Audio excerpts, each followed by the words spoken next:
Get ready. Wednesday, May 7th is McHappy Day. $1 from every Big Mac, hot McCafe beverage, or Happy Meal will go to raising money for the Royal Inland Hospital's Operating Room Infant Care Center. All money raised in Kamloops on McHappy Day will go towards purchasing equipment for the Infant Care Center. In particular, a warming bed for cesarean deliveries providing radiant warmth for infants suffering heat loss. Please help, and don't miss McHappy Day, Wednesday, May 7th at all McDonald's locations in Kamloops. Jessie Foster disappeared from Las Vegas in 2006, believed to have been sold into slavery. Jessie's case was never investigated properly. At the beginning, it's more or less because, hey, Canadian girl goes to Las Vegas, prostitutes, gets caught, goes missing. Well, I guess she got what was coming to her. And for the last 8 years, her mother, Glendine Grant, has had to cope without one of her daughters. Well, as a mother, I want to cry every day and not do a thing. But as a mother of 4, not just of Jessie, as a mother of 4, I keep going, and I have grandchildren now, and I do anything and everything I can for Jessie.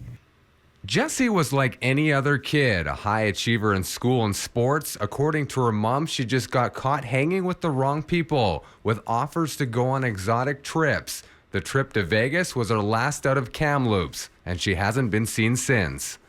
This isn't a girl who anyone thought would take a wrong turn. This is one of the cases of human trafficking where the person was victimized completely. Sadly, Jessie is one of thousands around the world who are exploited and used as sex slaves. Human trafficking and the business of buying and selling innocent victims for money generates close to $300,000 a year for predators in Canada, luring the victims first by treating them like princesses. What they do is give them anything they want. They can have nice dinners, they're told they're very, very beautiful, and they lure them in to a point where there is a day when suddenly the predator says to them, you owe me $4,000 and this is how you're going to pay the debt off. As an MP, Joyce Smith has been a huge advocate against human trafficking, passing 2 bills in Parliament to help innocent victims, especially those being taken advantage of outside of Canada. Bill C-310 reached the long arm of the Canadian law into other countries when Canadian citizens or residents of Canada go and trafficking in countries where, they don't have good judicial systems, they don't have good police forces. But with the second law now, we can bring those Canadians back and try them here in Canada. It's 1 year ago Tuesday that 3 women in Cleveland were found after spending 10 years captive in the basement of Ariel Castro and used as sex slaves. Grant's still holding out hope that Jessie's still alive and one day will come back home. Jack Klassen, CFJC News. She was just 21 years old. March 29, 2006, Jessie Foster vanished without a trace. The young and vibrant woman was lured, like so many others, by the bright lights of Las Vegas. Jessie's brave, I'll tell you. What she probably has endured in order to not want someone she loves to become a victim also, I can't even begin to imagine. For the past 8 years, Glendine Grant has spent every waking moment searching for her daughter, who she says was forced into the sex trade. She has become an advocate for missing and exploited women and is now taking her message to Ottawa.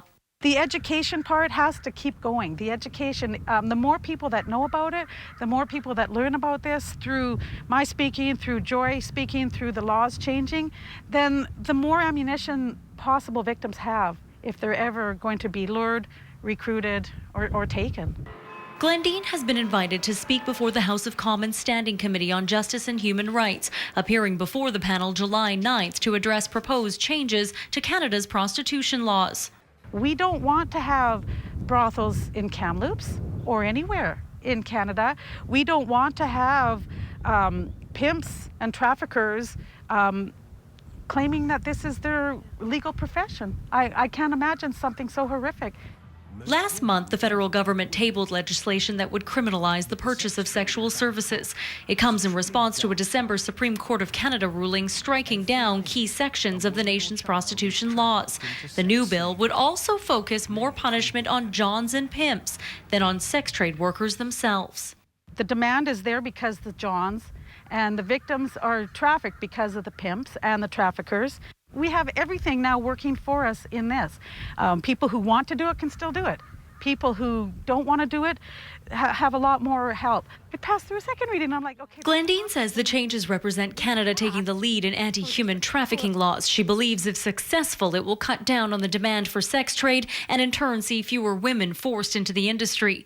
Jessie Foster is Canada's most well-known missing human trafficking victim. Glandine is honored to speak in Ottawa because the issue is both a passion and a personal fight.